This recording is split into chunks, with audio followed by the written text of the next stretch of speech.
Hello, everyone. My name is John Erb, and our group covered the Indigenous community, a lot of our understandings, findings, and trying to go through the population as a whole. My portion was to go ahead and define our population. One of the main things that we found out were there were some very general ideas of what the approximate population was. Some sources stated anywhere between 2.5 to 6 million indigenous people in the United States of America, but finding more information within the text provided in class gave it more definition of 5.2 million people affiliated with roughly 573 federally recognized tribes. Um, the American Indians are a culturally heterogeneous, historically oppressed segment of the U.S. population, comprised, again, of that 5.2 million people. In the United States, they're more commonly referred to as Native groups. Now, outside of the United States, it's estimated that there's more than 370 million indigenous people spread across 70 countries worldwide. Indigenous people are roughly 5% of the world's population, but they do account for 15% of the world's extreme poor. Many of the underlying causes of health problems for Indigenous adults can be traced to health behaviors that began during adolescence. Alcohol and drug abuse is a prime example for this. The disproportionately high rates that Indigenous people experience across their life course are associated with family violence, mental and health problems, and increased mortality rates. There exists about 5,000 Indigenous communities, and they speak roughly 4,000 different languages. Indigenous people encompass about 22% of the world's land surface and are estimated to hold 80% of the planet's biodiversity. According to the United Nations, Indigenous people are facing greater violations of their own rights than was the case roughly 10 years ago. Now, when we look to try and define Indigenous people, there's no actual one definition for them, but instead trying to culminate a generalization, which is the self-identification of Indigenous people at the individual level and accepted by the community as their member. Historical continuity with pre-colonial and/or pre-settler societies. Strong link to territories and surrounding natural resources. Distinct social, economic, or political systems. Distinct language, culture, and beliefs. Form of non-dominant groups of society. Resolve to maintain and reproduce their ancestral environments and systems as a distinctive people and communities. Considering the diversity of Indigenous people, an official definition of the Indigenous has not been adopted even by the UN system body. Instead, they kind of look at those same descriptive defining factors. Now, the Indigenous people also experience a lot of issues when coming through education. A smaller percentage of them actually transition from high school education continuing on to college. Roughly 17% of Native Americans students will continue after high school as compared to 60% of the U.S. population. Now, one part in how they kind of define, especially with themselves, is a term called two-spirited people. Traditionally, Native Americans, two-spirited people were male, female, and sometimes intersexed individuals who combined activities of both men and women with traits unique to their status as two-spirited people. In most tribes, they were considered neither men nor women. They occupied a distinct alternative gender status that sometimes was just called upon within their tribe for their role specifically needed. And then as seen on the graph here, one major role that plays effect into Indigenous people is kind of a median household income. You can see that the line up at top, averaging somewhere around $55,000 a year, is the total population. Now, when you look at Native Americans, they're averaging just below about $40,000 a year. And this can have effect to all of the previously discussed information. Now we will focus on the In Their Voice section. As discussed in our first section, there are several different groups of Native people across the country. 574 of these Indian nations are federally recognized, 229 of these being located in Alaska alone, while the rest are split throughout 35 other states. Because there are such a large number of tribes, it is hard to define specific beliefs, customs, and traditions. Each tribe has customs that are specific to their region and its history. Although there are some overbearing concepts that can apply to all tribes, our research has opened our eyes to dismantling the idea of a stereotypical Native person that we may see in the media or even in a history textbook. Each tribe has a unique way of dressing, food recipes, and family dynamics. The major areas of similarity throughout all tribes are their emphasis on language and the importance of ceremony. Through these ceremonies and the teachings from elders within the Native American communities, they are taught to live with dignity, character, and pride. Although not always discussed in the mixture of racial issues in the U.S., there are three major points I would like to discuss in regards to the treatment of Indigenous people. First, I'll begin with Indigenous Peoples Day. This was first adopted in Berkeley, California in 1992, but was not resurfaced and recognized by other cities across the U.S. until 2014, with an even larger surge in popularity in 2018. Although for someone who may not identify as a Native American, this may seem like something that can be overlooked, it is a perfect example of the lack of representation or respect that this country often has for Natives. The continued celebration of Columbus Day that is taught in schools and portrayed in our society as a positive thing takes away from the struggles and loss of Native Americans at the hands of Christopher Columbus. All in all, it is a perfect culmination of the years of oppression and overlook that Native Americans often combat in the U.S. Another example of this treatment is the Dakota Access Pipeline. For those who may not know, the Dakota Access Pipeline made headlines for its potential to cause extreme harm to a Native reservation. The oil pipeline put at risk their public health and welfare, water supply, and cultural resources.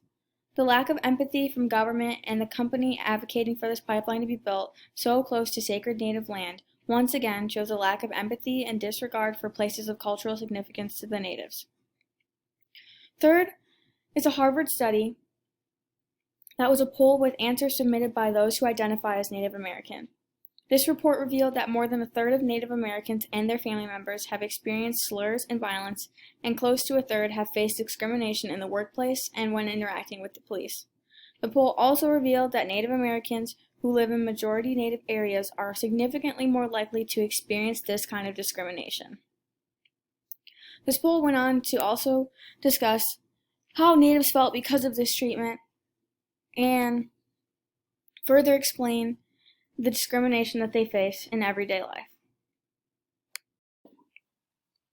Following their discrimination, the Native Americans have set up a meeting, the GTC, or the Good Till Cancelled.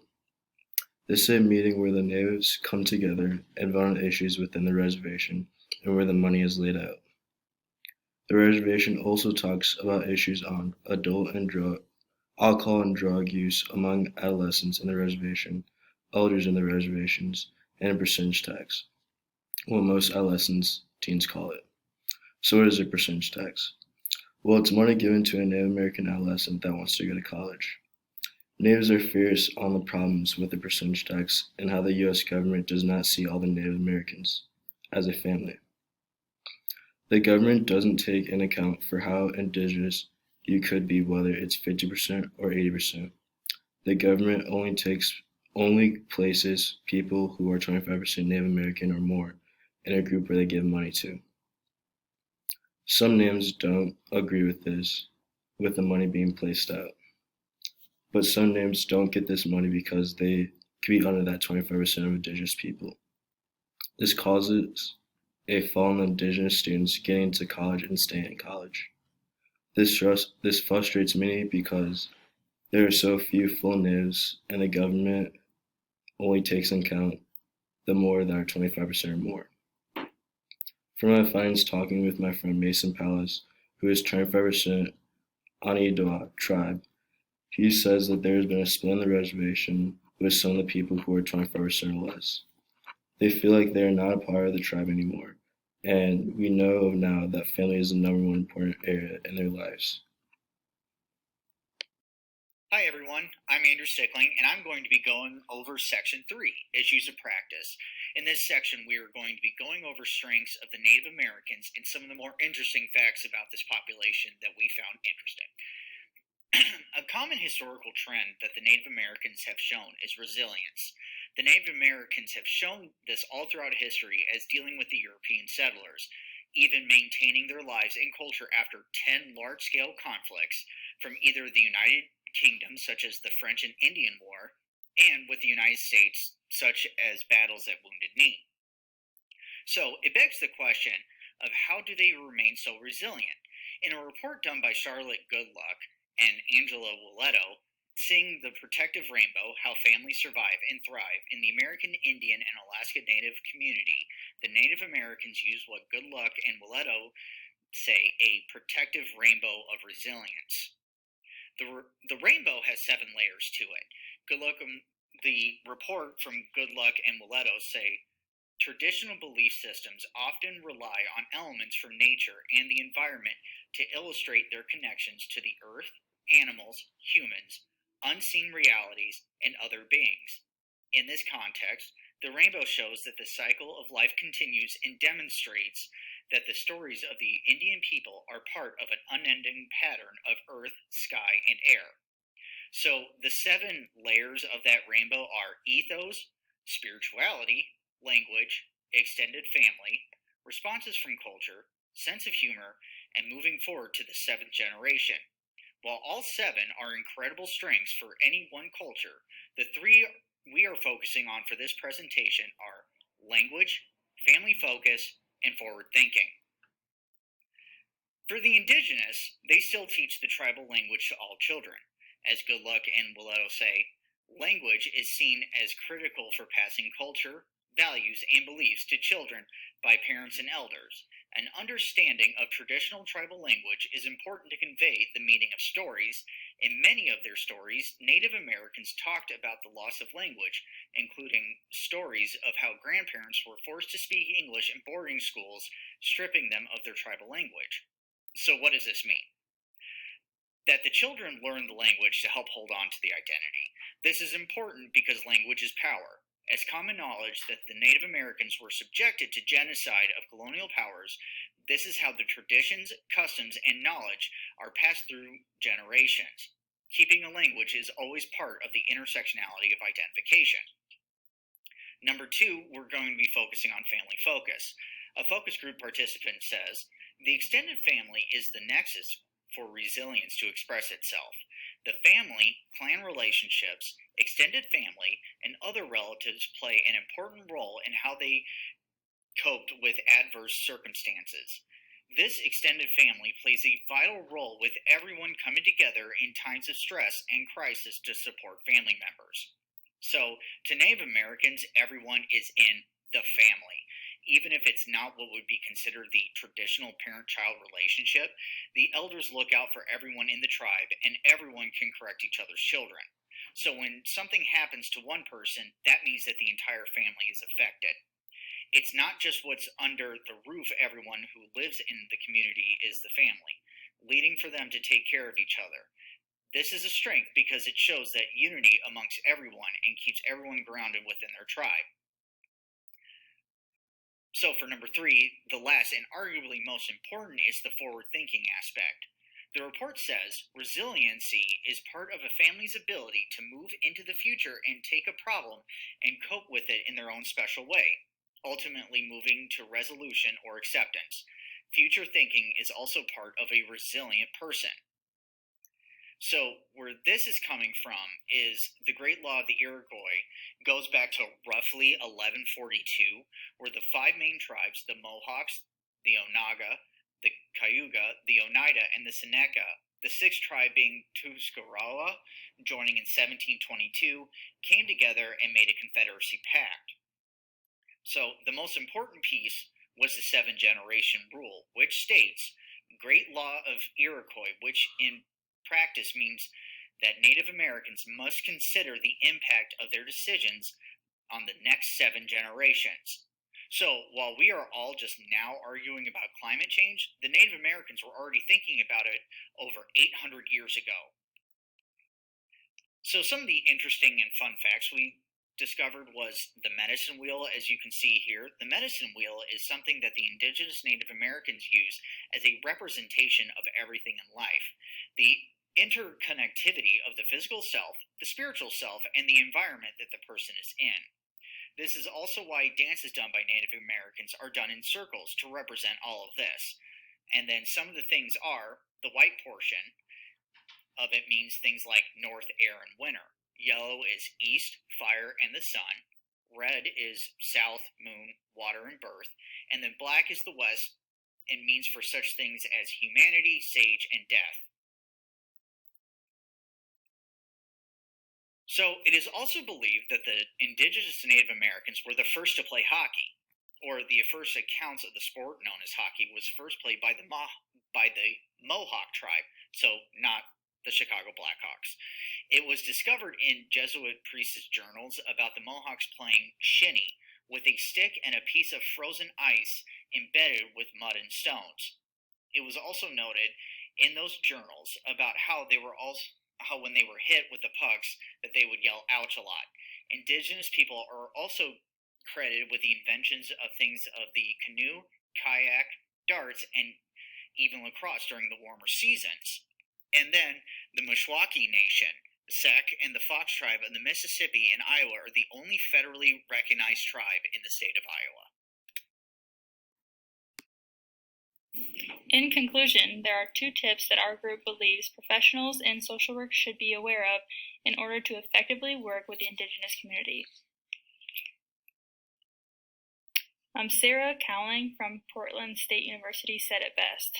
She stated that the practice of social work with Indigenous people must evolve, and this evolution must be centered on methods for doing social work created by Indigenous people, for use with Indigenous people, which respond to the trauma of colonialism. The first tip is to know the specific needs of the Indigenous community. In order for a social worker to learn about the Indigenous group's specific needs, they must have cultural competency.